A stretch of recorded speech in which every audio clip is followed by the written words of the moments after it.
Hey guys, Harrison101 back at it once again with a brand new video for you, and I've not left myself enough time for this review at all. Round 6 of our championship season review series as we headed to Monaco, and this race was packed with incidents. So many that I'm going to do an online race episode to break them down in more detail, but Monaco was definitely full of action. Not necessarily on-track action, there was a fair few overtakes, more than I was expecting at Monaco, but it was riddled with incidents involving crashes and multiple yellow and even a red flag that happened in the middle period of the race where Pastor Maldonado was tagged by Max Chilton, which caused a red flag as he ploughed into the wall at the back, unfortunately.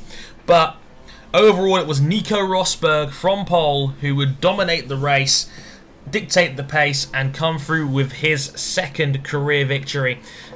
His first at Monaco. He lives here, he breathes Monaco, and a very, very good result from him who drove a perfect drive, controlled the pace. Mercedes had the tyres to make it work, and overall it just worked out wonderfully for them. Although not so much for his teammate, which I'll get to in a minute. But running down the order, Rosberg with a career win for him, his second career win. Sebastian Vettel in second place. Always was a little bit better than Webber when it came to track position. Webber never really challenged Vettel, but Vettel never really challenged Rosberg despite the multiple restarts. We had 2 safety cars and obviously a red flag restart as well. The whole changing of the tyres thing with about 30 laps to go kind of killed the race competitively, but it did open a little things up back in the midfield. Webber came third, very solid drive from him, didn't really put a foot wrong, was just there, had to do a lot of defending to keep Lewis Hamilton behind him. Hamilton got jumped after the first safety car due to Mercedes having to pit both of their cars at the same time as soon as the safety car was deployed. Hamilton had to slow down in the pit lane, and as a result of that slowing down, he was held up a little bit in the pit lane, and as a result, both Red Bulls were able to scoot past, and obviously Hamilton was knocked down to 4th, where he'd ultimately stay.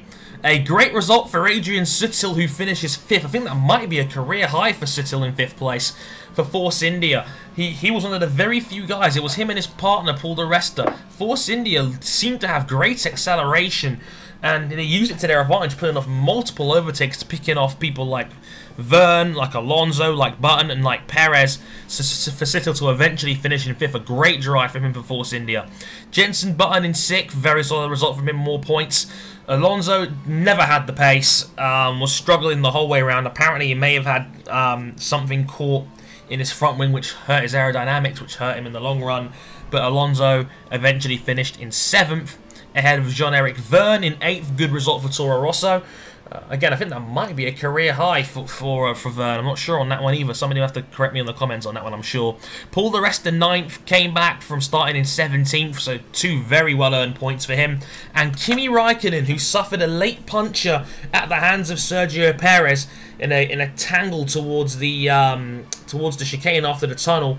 The crash, well, Raikkonen, you could argue, boxed Perez in, but we'll talk about that more in detail later.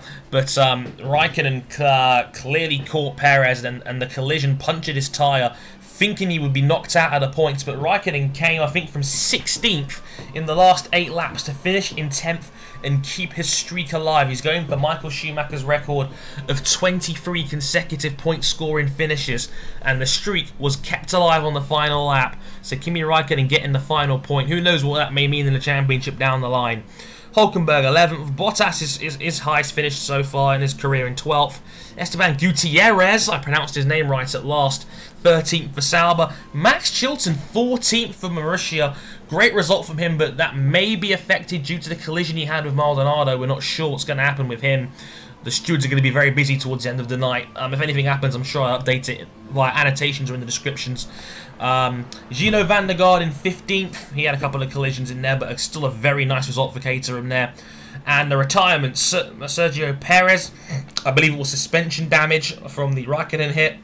Grosjean, after he hit Daniel Riccardo coming towards the chicane, he went right over the back of him. It was like when Raikkonen hit Sutil all those years ago.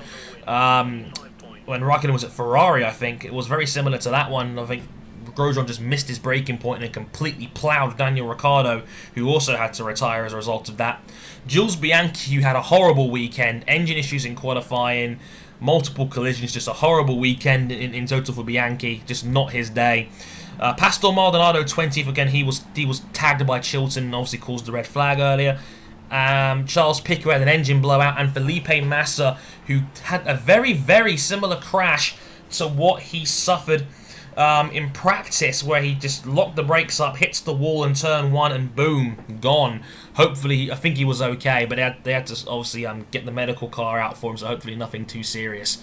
But yeah, let me know what you thought of all the major incidents. There was obviously quite a few talkable ones, like Perez's pass on Alonso, the collision with Raikkonen, Grosjean's on Riccardo.